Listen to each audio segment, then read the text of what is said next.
The cliche of a vacation is to get away from it all, most notably work and the rattle and grind of everyday life. But on our number one story in the countdown, an amusingly narrow poll finds that 14% of people would evidently like to stay away from me. Not to worry, I'm not taking this personally, and you'll see why soon. And all of it will be leavened by Jason Bateman, who is right over here. The latest Washington Whispers poll conducted for us by U.S. News and World Report asks, quote, "You just rented a vacation home on Martha's Vineyard where the political and media elite go. Who is the last person you want as a summer neighbor?" You were given 4 choices. Comedian Rush Limbaugh, who wins or loses 53%. Billo the Clown is in a strong second place, and then it's me and Matthew splitting the rest. The magazine also notes that among 1,000 internet voters, all demographics consistently ranked Limbaugh as the one they really wanted to avoid. Rich and poor, urban and rural, young and old. If there is no expressed margin of error, there is no Keith number, so to speak. Now, as promised, here is my friend, most recently starring in Hancock, Jason Bateman. Hi. Hi. What does leavened mean? Sort of made lighter. You know, I watch your show with a dictionary next to me. You and Charlie Rose. You can't get anybody else to sit next to you. Well, since I'm just a dumb actor and didn't go to college. You're responsible for my education. But you went through the College of Hard Knocks, so that's what counts.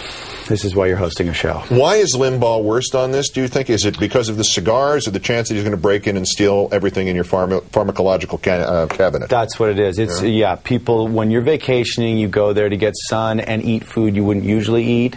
If you're living next to him, chances are he will eat that food instead of you, like a bear. You know, if you hang it from a tree, you're all set, and he will eat all your meds.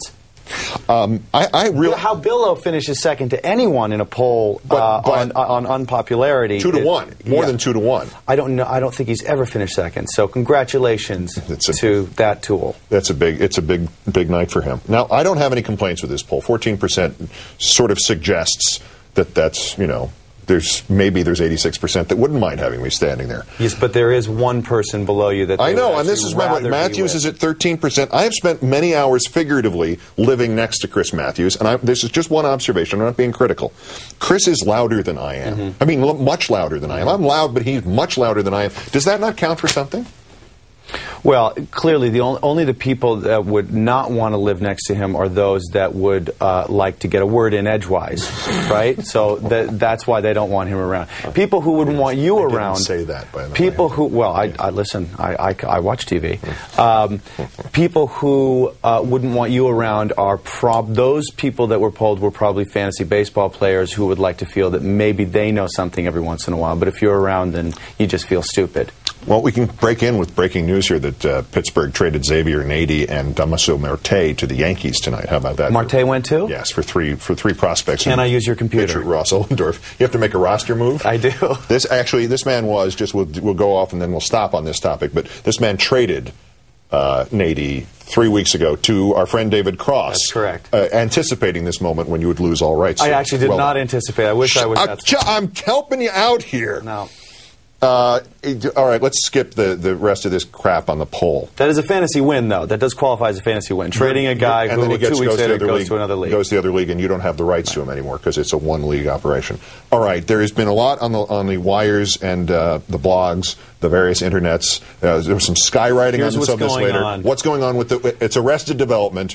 Are there Arrested Development developments? Things are still progressing northerly. Yes. We are not yet there to the summit. I'm going to go with this analogy until you throw the ball of paper at the camera. All right. Things are still moving, and things still look positive. But by no means is there a deal done. It could very, very well not happen, but things are moving in the right direction. If you do not get this done soon, the fellow who played your son, Michael Cera is going to be the most expensive of the bunch of you, right? I think he already is. And you won't be able to get him because he'll be too big. The trick is that I will be a grandfather, and he will actually be the father of somebody. Oh, yeah. So the movie instead of where you as the focus of this family, it'll be. There'll be like a Juno sort of tie-in there where he's the father of something. With Jason Bateman down there, and then barely. And my cameo is now down here somewhere. Yeah. I just got knocked down. But I did guarantee you that if and when it does happen, you will get the on-air announcement of that.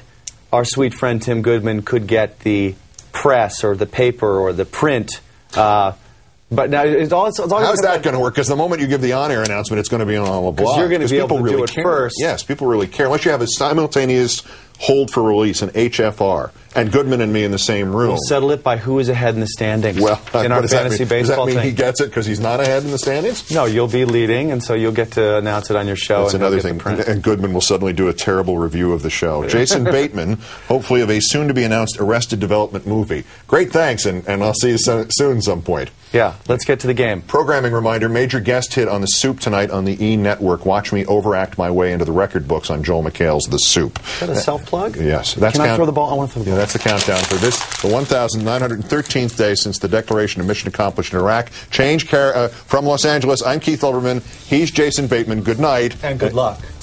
That's well done.